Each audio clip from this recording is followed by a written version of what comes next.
Hey guys, so in today's video, I will be teaching you guys how to read cube notation. If you guys don't know what cube notation is, it's basically a set of letters with maybe like a symbol that means prime attached to it, and then like a string. It's basically many like famous cubers show like some like notations for algorithms. Like for example, if they like tell you to do up, left, down, right, there's actually a professional way to say it. It's called cube notation, where you move the right layer, which is R, and then you move the top layer or upper layer clockwise, which is U. Move the right layer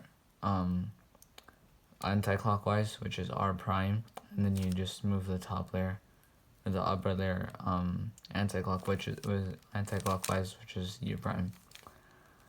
So in today's video, I'll teach you guys exactly how to read cube notation and also how to get into cube scrambles. So basically, let's start off by the right layer. So what R in cube notation means is to turn the right layer clockwise. Now how you can see if it's clockwise is, you know how a clock goes, like that. And if you move it like that, then it will go clockwise. Now, R prime, which is something like that, means the right layer anti-clockwise. And that's basically it for the right layer. For the upper layer or the top layer, U means moving it clockwise. You can see it moves clockwise by like checking the rotation. You can actually look at the corners to see where it moves. It goes that way, not this way. This way is U and this way is U prime. I'll put both of them like on the screen somewhere. And then the next one is the left layer. Now it's a little different to the right layer. So when you move the right layer down, it would be R prime. But if you move the left layer down, then it's actually going to be just L, not L prime. If you move it up, it's going to be L prime, because you can see when you move it up, it moves anti-clockwise, and when you move it down, it moves clockwise.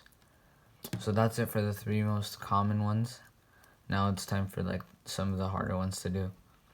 Let's go to the middle layer. So if you don't know, on cubes you can move the middle layer by keeping your first your index finger and your middle finger on the right layer, and then your ring finger on the middle layer, and you can push it up, and that's how you move the middle layer.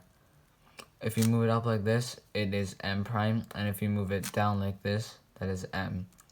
Now I don't really get the concept of it, and why would this be M prime and why would this be M, but that's just how it is. So yeah, usually in algorithms you don't need to do M a lot because it's just a lot harder to do, so you most of the time just have to do M prime.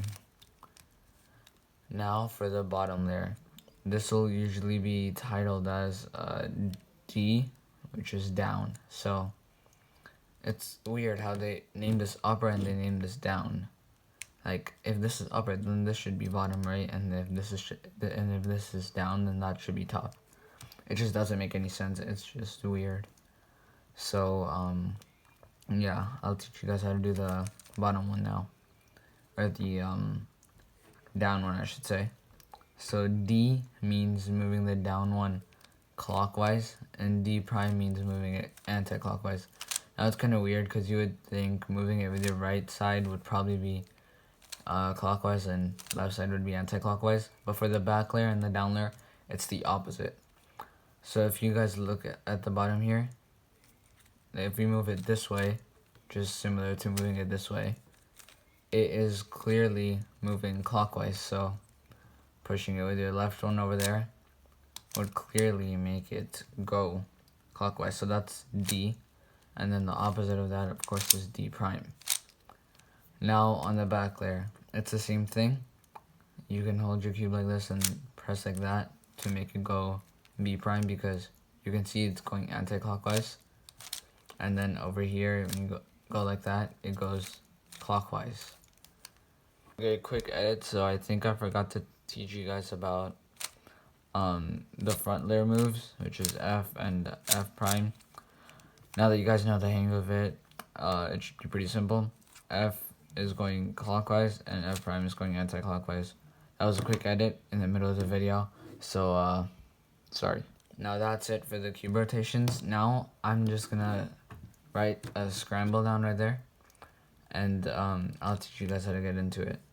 So basically, whatever that scramble says, I'll just tell you how to like scramble the cube into that correct position.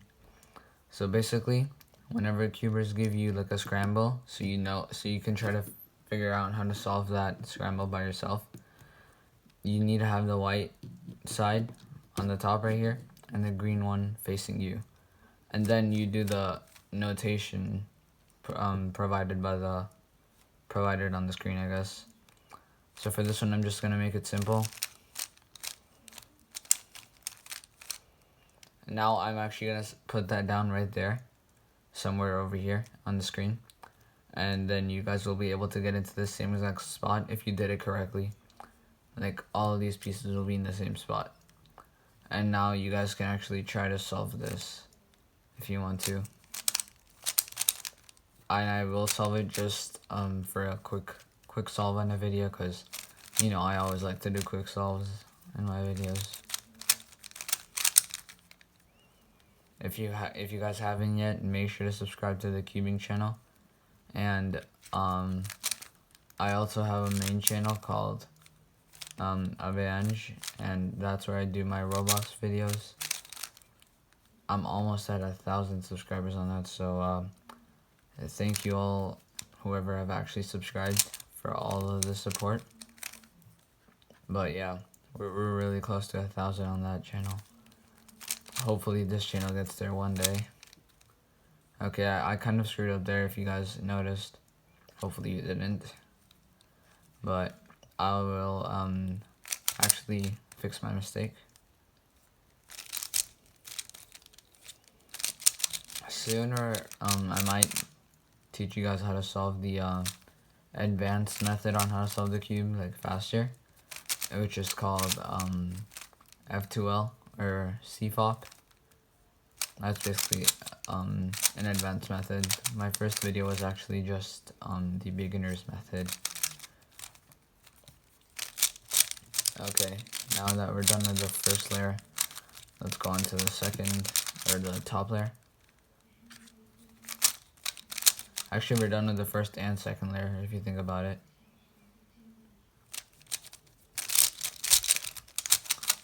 I'm also going to be buying a new cube soon, my first magnetic 3x3 actually. So I will upload a review on that, so make sure to stay tuned. And that's the example solve. Tell me how fast you guys were able to solve that, because I sent you guys the scramble. And make sure to subscribe.